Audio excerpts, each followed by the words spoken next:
Le ministre Girard nous a dit que dans ce budget-là, il s'est concentré sur l'économie tout en protégeant les services publics. Bien sûr, on est dans un contexte où on veut prioriser les entreprises, l'innovation, et c'est justifié par la posture du gouvernement américain, la menace des tarifs douaniers, puis l'importance primordiale que je dirais que la CAQ accorde en fait à maintenir la croissance de notre économie. L'année passée, on nous a demandé de faire la comparaison entre les investissements qu'on a accordés aux entreprises et les investissements qu'on a accordés pour les autres missions de l'État. Donc, j'ai essayé de faire l'exercice cette année. Euh, pour vous donner une idée, c'est à peu près 1 milliard de nouveaux investissements pour stimuler la création de richesses dans ce budget-là. Donc, on parle d'aide aux entreprises, vraiment pour la recherche et développement, pour l'innovation. C'est les entreprises qui sont privilégiées et on parle un peu moins des travailleurs et travailleuses et c'est surtout s'il y a des répercussions en termes d'emploi, ça va être dans des industries majoritairement masculines. Par rapport à ça, il y a 1,5 milliard qui va pour le reste des missions de l'État. Donc, on parle de la santé, de l'éducation, du logement, du communautaire, de la culture, de la police, de la justice, changement climatique et autres sujets. Donc, vous pouvez faire la comparaison. Et ce qui marque dans ce budget-là, c'est qu'on maintient la loi au retour à l'équilibre budgétaire. Et malgré plusieurs inconnus que je n'ai pas le temps de vous exposer ici, on nous explique un peu comment on va faire pour y arriver. Il y a deux méthodes pour résorber un déficit. La première, c'est d'aller chercher des revenus supplémentaires et la deuxième, ben, c'est d'avoir une baisse de dépenses. Et les gouvernements, dans les dernières années, c'est des gouvernements de l'ère néolibérale, n'est-ce pas, choisissent beaucoup la deuxième option, qui est la baisse des dépenses. Et dans ce budget-là, on nous montre comment on va optimiser les programmes et comment on va optimiser les mesures fiscales. Donc, si on commence par les programmes, on est dans une ère austéritaire. Qu'est-ce que ça veut dire? C'est que les dépenses qu'on va faire sont en dessous des coûts de système. Donc, juste pour maintenir les services en fonction de l'inflation, en fonction des besoins de la population qui augmentent. Et ça, c'est des effets totalement prévisibles. Si on peut juste parler, par exemple, de la démographie, on sait qu'il y a un vieillissement de la population. Donc, évidemment, il y a plus de besoins. Et là, on voit que les pourcentages d'investissement vont décroître d'année en année. Un exemple en santé et services sociaux, on avait 4,3 d'augmentation l'an dernier. Cette année, on est à 3 et on veut arriver à 2 l'an prochain. Même chose en éducation. Donc, il va falloir se serrer la ceinture. Les budgets ne vont pas répondre aux besoins et on va commencer à faire des coupures de services. C'est quoi l'impact de ce retour à l'équilibre budgétaire? Ben, c'est des impacts beaucoup plus grands pour les populations les plus vulnérables. C'est des impacts pour des emplois dans les réseaux publics euh, et aussi dans le communautaire, donc des femmes qui sont particulièrement impactées. Euh, donc, ce qu'on fait ici, c'est qu'on réduit les dépenses et on réduit la taille de l'État et bien sûr, on s'attaque au filet social. Ceci n'est pas une fatalité, ce sont des choix politiques qu'on a faits. Tu sais, le choix de ne pas aller chercher plus de revenus, le choix aussi d'aller pour l'innovation puis la croissance de notre économie et des entreprises. Fait que là, il va falloir surveiller aussi les matières, les mesures en matière, par exemple, de chômage pour soutenir les travailleurs, travailleuses qui vont être impactés si les tarifs douaniers se mettent en place. Puis, il y a aussi des choix politiques par rapport à l'immigration qu'on veut réduire, et ça va avoir des conséquences sur notre économie et sur nos services aussi qui sont offerts.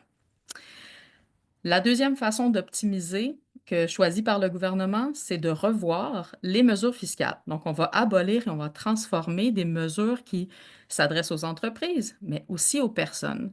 Et là, c'est assez décevant ce que le gouvernement arrive à faire en matière d'économie. Donc, c'est à peu près 3 milliards sur 5 ans. C'est vraiment pas beaucoup.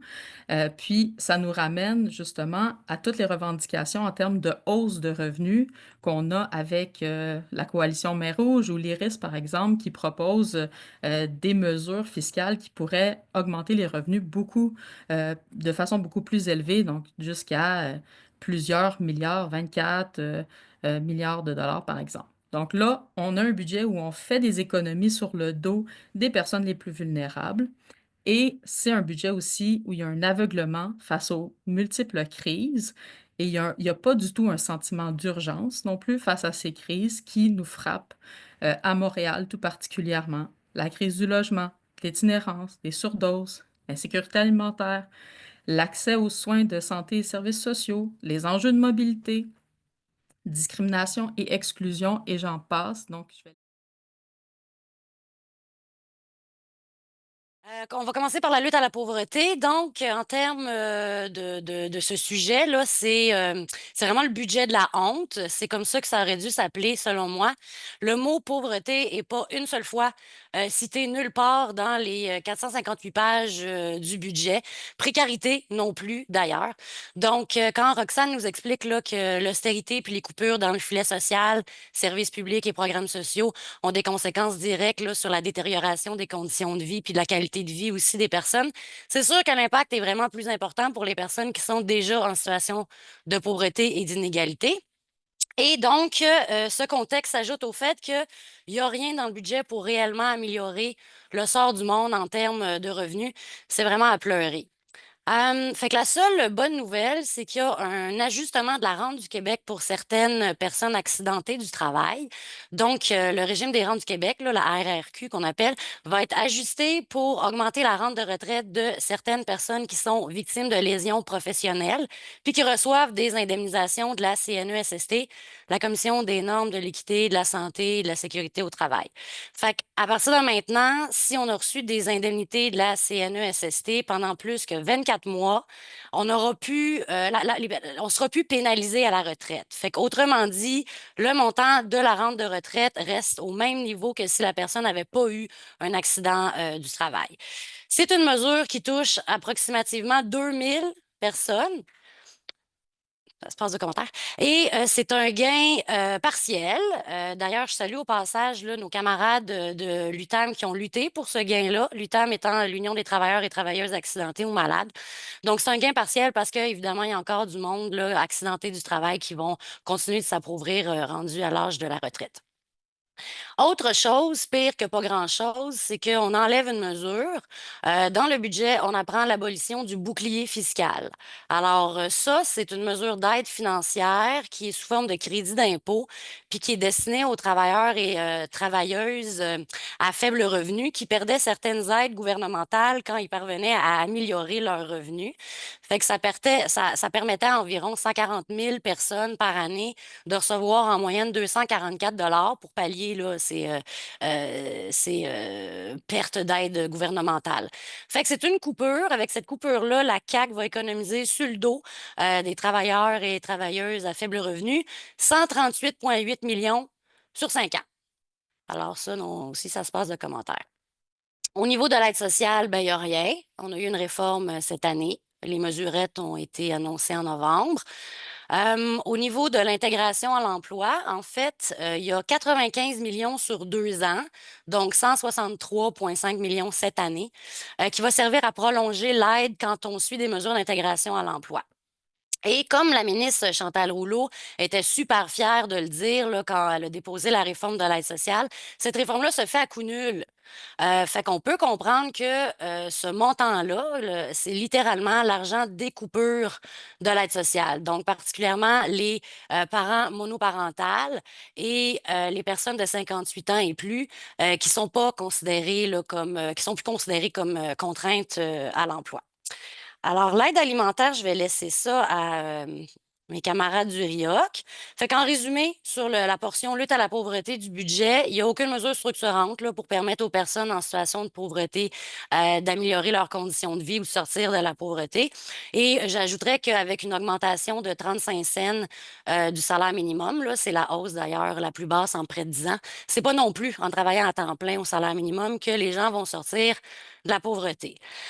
Maintenant, sur le transport en commun, c'est pas particulièrement plus réjouissant. On apprend un rehaussement de 4,8 milliards pour le transport routier et collectif sur 10 ans. Parce que ça, c'est dans le plan québécois des infrastructures 2025-2035. Fait que dans les faits, il y a 70 de cet argent-là qui va au réseau routier, contre seulement 30 qui va dans le transport collectif. Fait que selon la STM, ça représente des coupures de 258 millions pour l'entretien du transport en commun pour les 3 prochaines années.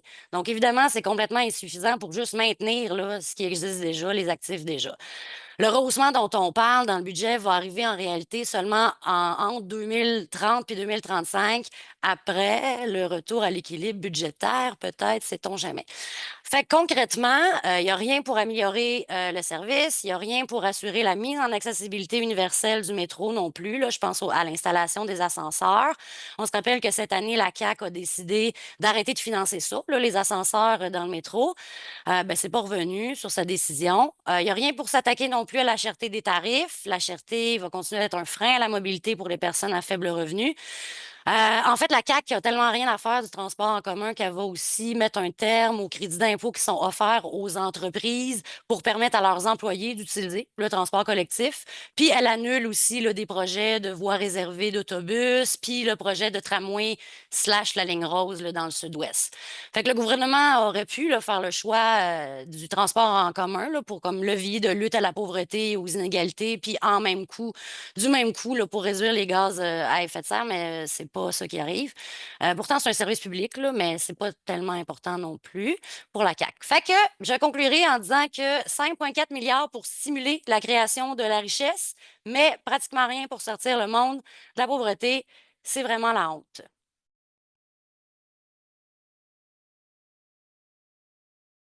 Je n'arrive pas avec plus de bonnes nouvelles, malheureusement. En fait, tout d'abord, pour commencer en force, aucun nouvel investissement pour la réalisation de logements sociaux.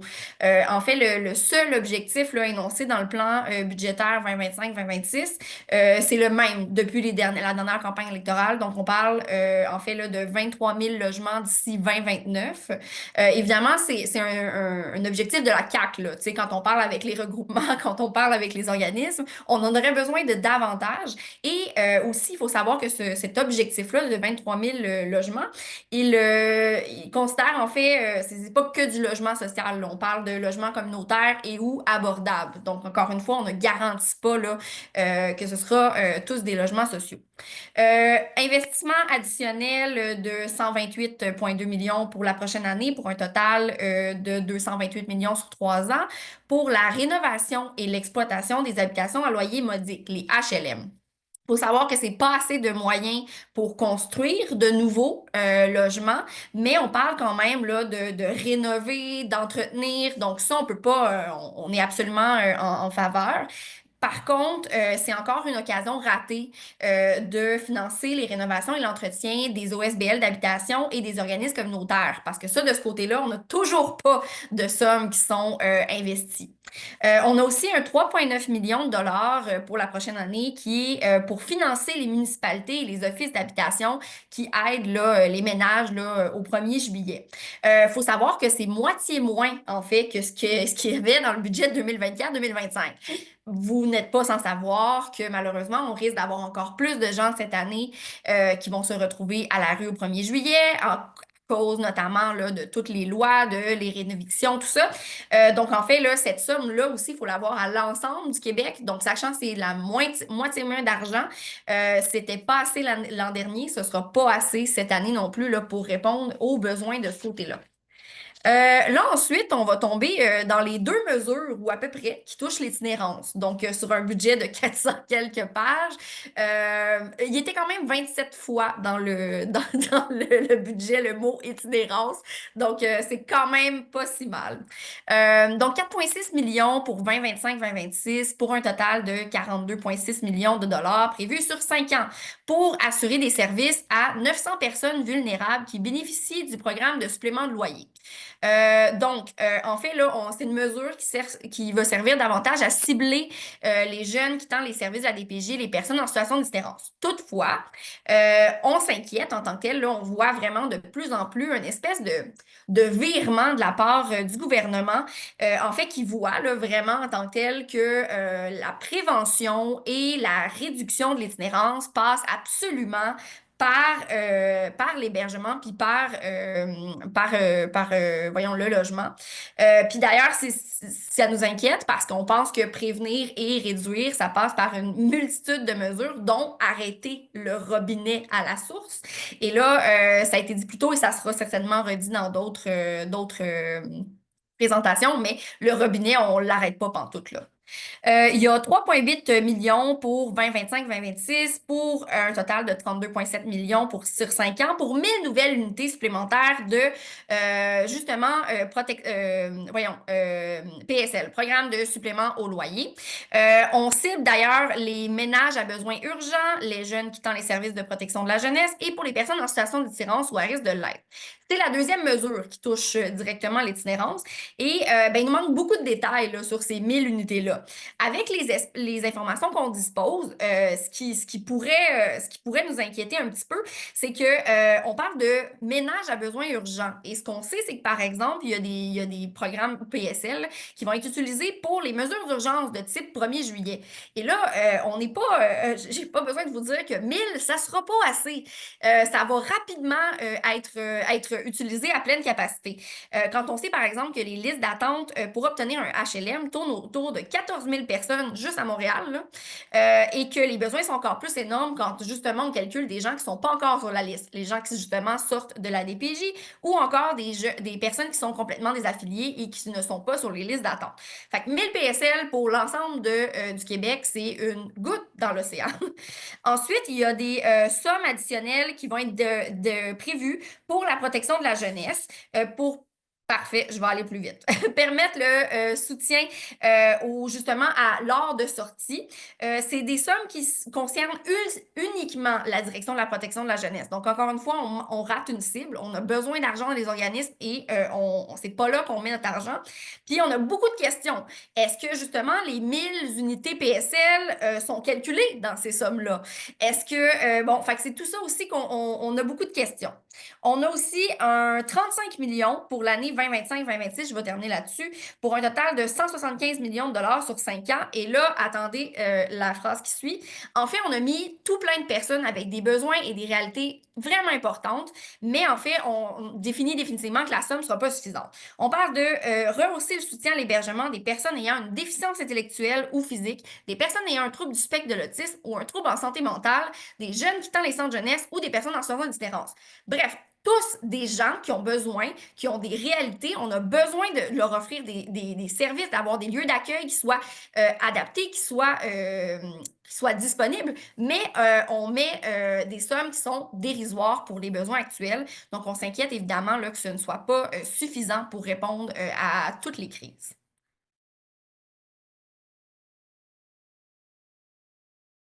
Oui, c'est toujours un peu particulier le budget par rapport au ministère de l'Immigration parce que, en fait, après le ministère du Revenu, c'est le ministère qui génère le plus de revenus et de profits aussi, là. Donc, c'est un peu la vache à lait du Conseil du Trésor. Parce que avec l'accord Canada-Québec sur l'immigration, qui a été conclu en 91, le fédéral est obligé de faire un transfert financier chaque année pour compenser tout ce qui touche les services d'intégration et de francisation. Cette année, c'est environ 800 millions de dollars oui, vous avez bien entendu, 800 millions de dollars. Donc, le fédéral va transférer et généralement, le budget du MIFI et à la hauteur de ce transfert. Donc le budget du MIFI cette année est affiché à 806 millions de dollars. Mais je vous dis tout de suite, on ne voit pas beaucoup de la couleur de cet argent-là, parce qu'il y a une partie de cet argent, environ cette année, ça va être 220 millions, qui va au ministère de l'Éducation, au ministère de la Santé, au Solidarité sociale. Donc, c'est comme le MIFI subventionne les autres ministères avec cet argent. Et donc, globalement, en fait, et puis, il y a aussi quelque chose qui se rajoute dans un montant de 28 millions de dollars sur 5 ans, qui est par le biais du fonds de suppléance. Je ne sais pas, vous êtes familière avec le fonds de suppléance. C'est les ministères doivent aller chercher cet argent. Donc, c'est au-delà des crédits, en fait. Ils peuvent aller chercher cet argent. Et tenez-vous bien, donc, c'est 28 millions de dollars. C'est pour promouvoir l'identité du Québec, mais on ne sait pas trop comment ça va se faire. Euh, mais en tous les cas, ça va être intéressant de voir. Alors, globalement, bon, sûr qu'il y a, bon, vous avez tous entendu, il y a des gros besoins au niveau de la francisation. Donc, il y a deux grands secteurs au MIFI. Il y a le secteur de l'intégration et le secteur de la francisation. Le secteur de la francisation bénéficie d'une augmentation de 35 millions de plus comparé à l'année précédente. Euh, on sait qu'il y a beaucoup de besoins, c'est l'argent qui va surtout servir à payer des profs et à payer les allocations des personnes qui suivent des cours à temps plein. Par contre, pour la première fois depuis, je me souviens, le secteur de l'intégration a perdu 13 millions de dollars. Donc, il y a eu des coupures de 13 millions de dollars dans le secteur de l'intégration, notamment dans le programme, le principal programme qui finance les, euh, les organismes communautaires, les organismes de services qui sont souvent membres de la TCRI. Donc, perd 4 millions, donc se retrouve avec 67 millions, sachant qu'actuellement, au moment où on se parle, le réseau des organismes n'est pas capable de répondre à la demande et aussi, bah, plusieurs d'entre vous ont mentionné là, l'histoire des sur 5 ans, là, c'est où ils planifient sur 5 ans. Juste pour vous donner un exemple, l'année dernière, le PACI, le programme d'aide et de soutien à l'intégration, il y avait aussi un 10 millions sur 5 ans qui devait se rajouter. Et il s'est rajouté l'année dernière, mais là, il a disparu. Il n'est plus là. Alors, fini les 4 autres années. Euh, donc, il y a eu une baisse aussi pour le programme d'aide financière pour tout ce qui est reconnaissance des compétences. Il y a eu une baisse du programme d'appui aux collectivités, dont certains, je pense, d'entre vous bénéficient, une baisse de 2 millions. Euh, et la seule bonne nouvelle, c'est le programme de soutien à la mission passe de 7,2 à 7,9 qui touche 48, ouais, 48 organismes d'ACA rattachés au MIFI. Mais ça, c'est l'argent du PAGAC, hein, du saquet que vous connaissez, vous avez tous aussi. Donc, heureusement, ils ne peuvent pas y toucher. Bref, tout ça pour dire que les nouvelles ne sont pas très bonnes, hein. Vous savez qu'il y a des gros besoins au niveau de l'immigration, hein. Il y a eu beaucoup d'arrivées depuis 2, 3 ans qui sont toujours là, même si ça va baisser un petit peu cette année. Les personnes qui sont arrivées l'année dernière ou 2, 3 ans ont toujours besoin de services, mais l'argent ne sera pas là pour répondre à ces besoins-là. Donc, je pourrais continuer pendant longtemps là, vous raconter un peu comment ça se passe du côté de l'immigration, mais j'attendrai aux questions, à la période de questions. Merci.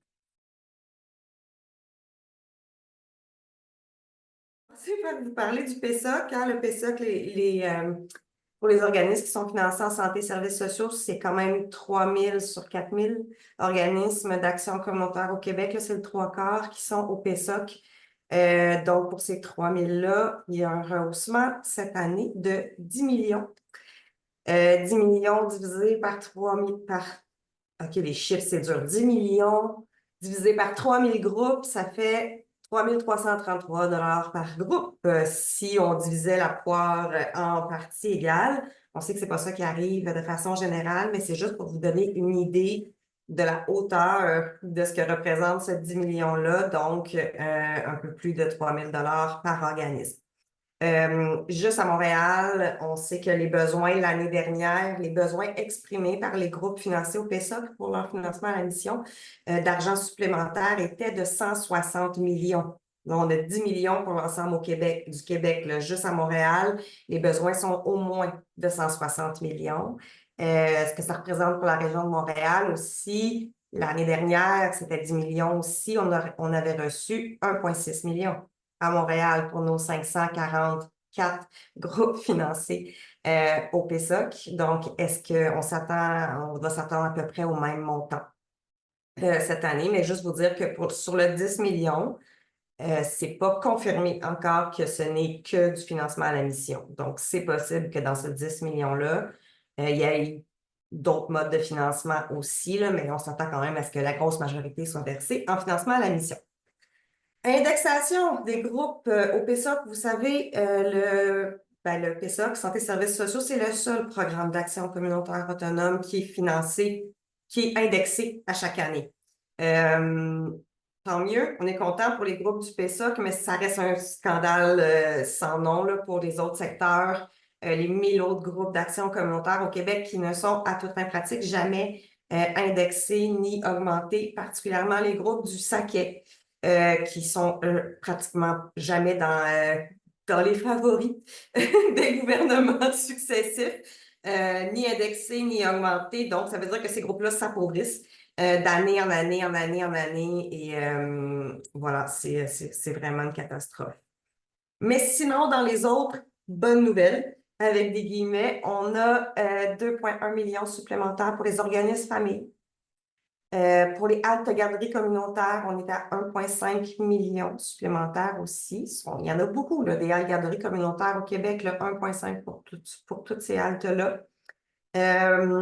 Pour les groupes en éducation qui ne sont pas augmentés ni indexés à chaque année non plus, on a quand même un 2,6 millions. Pour les groupes en éducation, c'est quand même un montant considérable. Ça couvre pas les besoins là, de loin, mais sauf que, tu sais, comme c'est rare qu'on voit ça, les groupes en éducation qui ont 2,6 millions supplémentaires. Les groupes en éducation, là, on parle des groupes d'alphabétisation populaire, les groupes en formation et les groupes de lutte au décrochage scolaire ou en raccrochage scolaire. 2,6 millions donc pour ces personnes-là. On a un 3 millions supplémentaires pour les loisirs adaptés pour les personnes handicapées. Voilà, donc on estime à 22,9 millions là, des rehaussements des financements à la mission là, pour l'ensemble des groupes du Québec. Le RQAK, le regroupement national des nationales au Québec, là, estime à 2,6 milliards les besoins de rehaussement et on est à 22,9 millions, donc loin du compte. Pour la sécurité alimentaire, encore cette année, le gouvernement a choisi de favoriser les moissons, les banques alimentaires du Québec, donc les moissons ou autres dénominations à Montréal, c'est Moisson Montréal, donc pour principalement de l'achat de denrées, donc un 26,5 millions là, qui est principalement pour de l'achat de denrées. Puis c'est bien parce que ça va comme bénéficier à tous les groupes qui reçoivent là, des denrées de moisson. Mais il n'y a absolument rien pour les groupes de base. Donc, les groupes en sécurité alimentaire qui vont chercher la nourriture chez Moisson et qui en trouvent là, de plein d'autres façons et qui doivent distribuer cet argent-là, ben ils n'ont rien. Il n'y a rien de prévu pour eux. Donc, c'est encore le bout de la chaîne qui manque. Dans l'aide alimentaire, pour acheter des camions, des frigidaires, il faut payer des loyers, il faut payer du staff, donc c'est encore un gros bout qui manque. Et avec les investissements là, du gouvernement fédéral pour l'aide alimentaire scolaire, le Québec, quand même, là, on parle quand même de 65 millions là, sur 3 ans, et on a choisi de financer le club des petits déjeuners, la cantine pour tous et la tablée des chefs avec ces millions-là. Et on est encore très loin d'un système d'alimentation scolaire universelle. Là. On reste encore dans la logique où c'est les enfants pauvres dans les quartiers pauvres qui vont avoir de l'aide alimentaire. Mais si tu es un enfant pauvre dans un quartier pas très pauvre ou un peu riche, ben là, oublie ça, il n'y a rien. Ah, il y a des collations. Il y a un petit peu plus de sous pour les collations. Mais c'est tout. Donc, on demande au social de fonctionner avec un financement inférieur à son coût de système. Donc, nos écoles en mauvais état vont continuer d'être en mauvais état, même ça va empirer. Les enseignants et les enseignantes vont continuer à se décourager.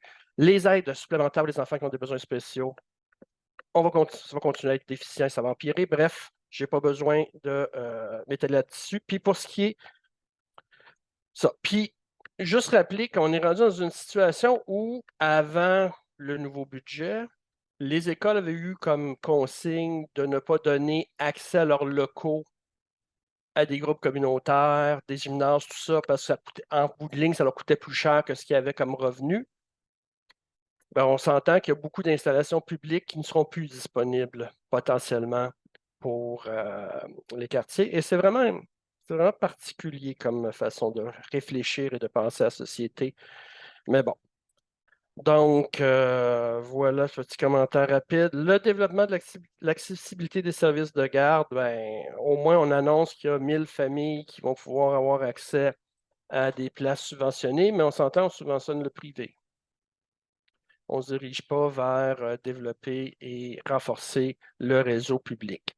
Bon, moi, je suis bien content que des familles vont avoir accès à plus de places, mais renforcer le réseau privé, bien, on se dirige pas forcément vers des moments plus heureux à long terme. Donc, ça pose des enjeux de toutes sortes de nature. OK. Donc, il y a un petit peu d'argent pour maintenir des services adaptés, OK, pour donner accès aux enfants qui ont des besoins particuliers aux services de garde, mais on reste quand même dans des sommes dérisoires par rapport aux besoins. Il y a un petit peu d'argent qui est pensé, mais là, on s'entend, c'est presque rire du monde pour les communautés autochtones. Donc, c'est ça. Donc, c'est quand même. Puis pour le réseau des services des haltes garderies communautaires, mais on s'entend, là, il n'y a pas grand-chose pour faire ça. Il n'y a pas grand-chose, ça a déjà été dit, mais 1,5. Vous savez, parmi nous, à Montréal, on a 40 groupes qui ont des haltes garderies. Donc, je ne sais pas pour le reste du Québec, là, mais 1,5 million, là, il ne restera plus grand-chose pour tout le monde. Puis ceci dit, si on n'a pas d'argent pour tout le monde, puis on trouve quand même moyen de trouver de l'argent, de mettre des ressources et avoir du temps pour aller en Cour suprême pour empêcher les familles de demandeurs d'asile d'avoir accès à des places subventionnées. Il faut quand même avoir du culot. C'est probablement la vision de la CAQ de créer plus de places que d'exclure le plus possible de gens. Moi, en tout cas, ça me dégoûte. En tout cas, je ne sais pas comment le dire autrement. Donc, au niveau. OK, déjà, je vais essayer d'accélérer, mais ça va être dur. Au niveau des organismes communautaires, familles comme tels, il va y avoir 1,9 million pour les OCF. Donc, j'ai fait une évaluation. On va être aux alentours de 2 %. Donc, on est encore en dessous de tout. Et puis, on s'entend qu'on s'est fait annoncer qu'il y avait un certain nombre d'appels de projets, de mesures qui étaient financées par appel de projets qui vont disparaître dans la prochaine année, qui ont soit déjà disparu à partir de mars, la fin et qui vont disparaître au cours des prochaines années. Je voulais souligner que dans le budget, ils ont prévu des fonds pour la mise sur pied du tribunal unifié de la famille, mais pas cette année. Donc, si jamais le projet est abandonné, on verra. Et c'est quand même un enjeu important qu'il y ait un tribunal unifié de la famille. Puis donc, ça fait partie des réformes significatives, là. Puis bon, on verra, ils vont peut-être faire de l'amende avec, là, mais pour l'instant, il y a la possibilité de simplifier énormément la vie aux familles qui pourraient arriver là. Puis un tribunal, ben, il faut que ça soit accessible, il faut que ça soit compréhensible, il faut qu'il y ait des infrastructures. Bon, je vais finir. Juste, dernier mot, juste dire que pour les familles dont un membre est en situation de handicap, là, avec les coupures en maintien à domicile, avec les coupures pour l'adaptabilité des logements, on est vraiment dans une situation qui n'a déjà pas de bon sens et ça va empirer.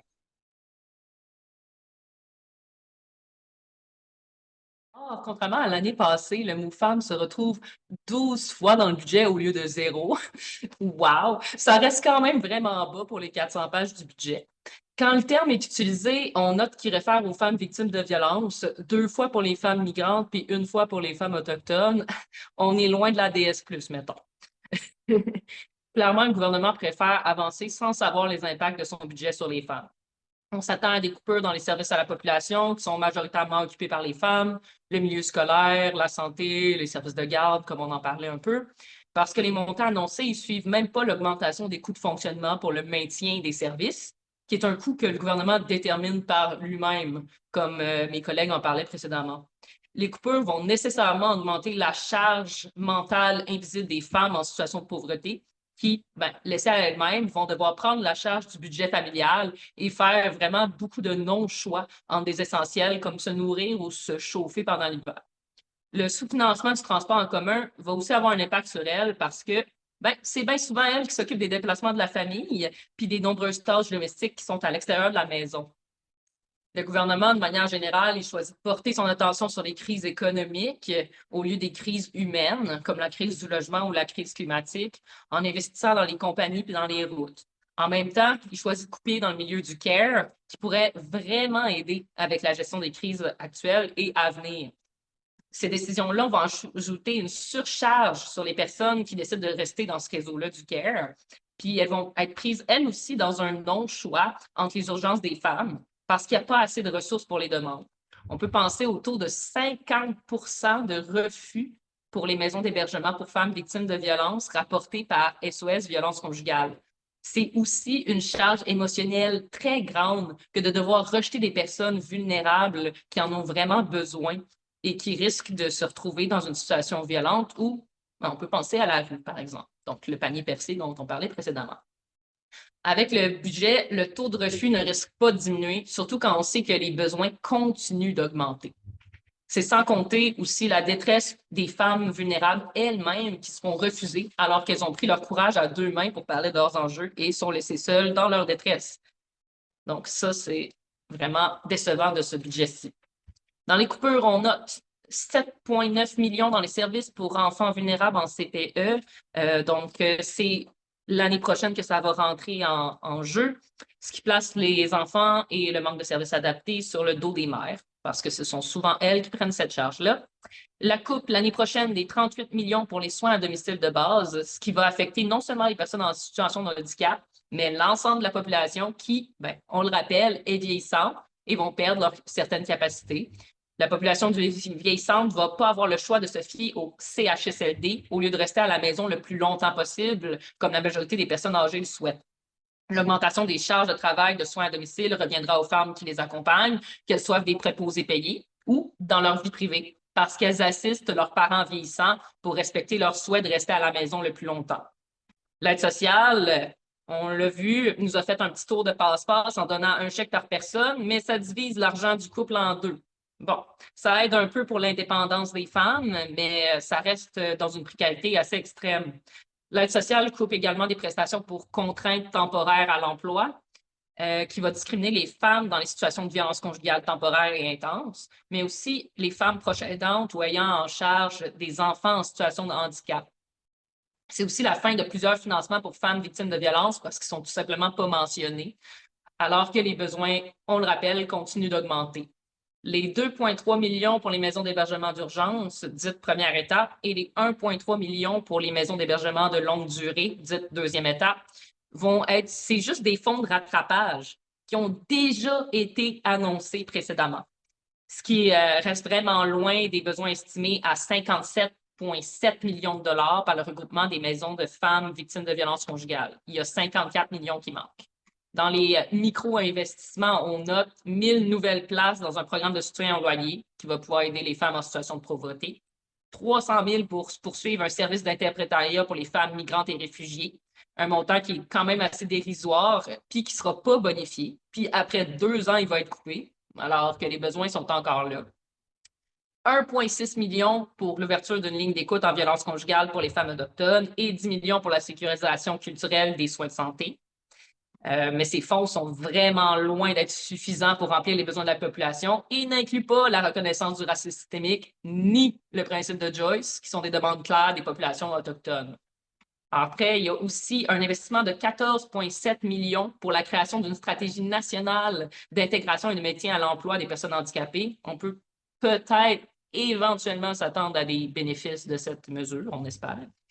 Mais somme toute, on peut dire que c'est un vrai gouvernement qui a tendance à individualiser les solutions au lieu de considérer les aspects systémiques, ce qui apparaît autant dans son traitement des personnes autochtones qu'immigrantes en particulier, et que ce serait une autre bonne raison d'ajouter l'ADS+ dans les politiques, qui sont clairement en manque de vision féministe.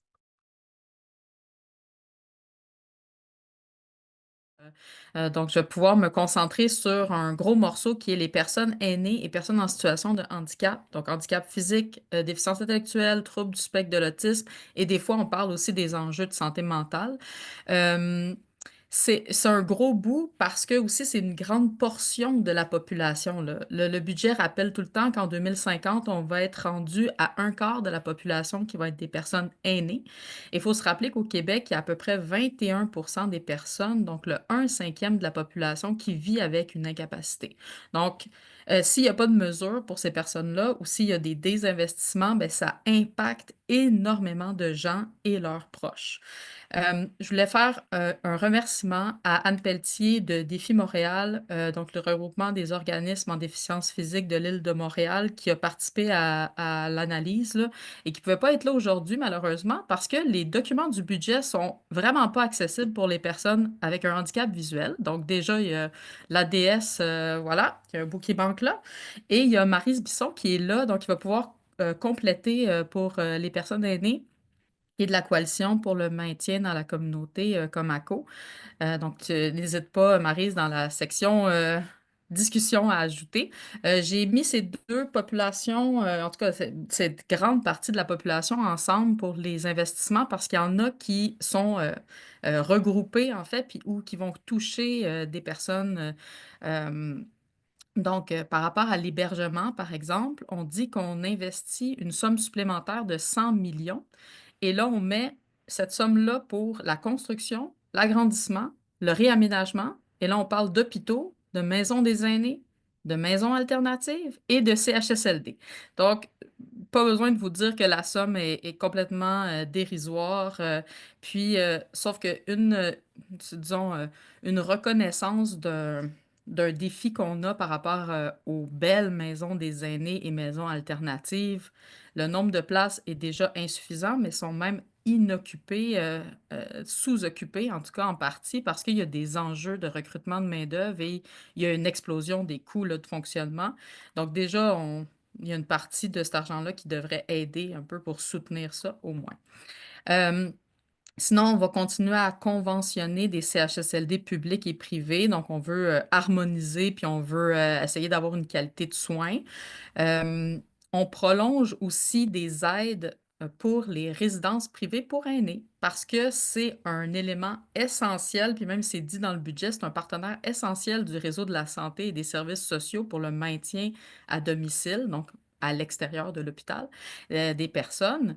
Donc là, on vient vraiment subventionner le privé, là. C'est une privatisation de l'hébergement aux aînés, puis on maintient en vie des RPA. Il y en a beaucoup qui ont fermé, donc on veut éviter ça. Euh, on ajoute du financement, par exemple, là, pour prolonger un programme d'installation de gicleurs, là, tu sais. En matière d'hébergement adapté, il y a deux mesures. On prolonge le programme d'adaptation à domicile, mais en fait, on le réanime parce que c'est un programme qui a été suspendu en novembre dernier. Et donc là, on met un petit 38 millions juste pour répondre aux demandes qui ont déjà été déposées et considérées comme prioritaires. Puis après ça, il n'y a plus rien. Donc, il va falloir se battre pour ça, parce qu'évidemment, ça ne répond pas aux enjeux de logement des personnes. Et on en a déjà parlé, je pense, mais il y a des appels de projets qui vont être faits pour du soutien à l'hébergement. Mais on parle de 35 millions cette année pour toute une clientèle, en fait, ou des populations qui ont des besoins très variés. Donc, on parle des personnes avec une déficience intellectuelle ou physique, des troubles du spectre de l'autisme, des troubles de santé mentale, tout ça. Donc, c'est très peu, puis surtout, ça ne répond pas du tout à l'urgence là, dans une crise du logement actuellement. Un autre bout très important, c'est le soutien à domicile. J'ai pas le temps de développer, mais il y a des coupes qui ont été annoncées. On a une petite augmentation cette année, mais ça répond absolument pas aux besoins. Il y a 40 000 personnes en ce moment en attente et évidemment, les besoins sont grandissants. Et il y a une nouvelle politique du soutien à domicile et je sais qu'il y a plusieurs d'entre vous présents ici qui suivent les consultations pour la mise en place de cette politique. Donc, si vous voulez en parler, c'est on est déjà très déçus par rapport à ça, puis même on coupe dans l'aide pour les personnes proches aidantes. Donc, juste pour vous donner une idée de la situation actuelle.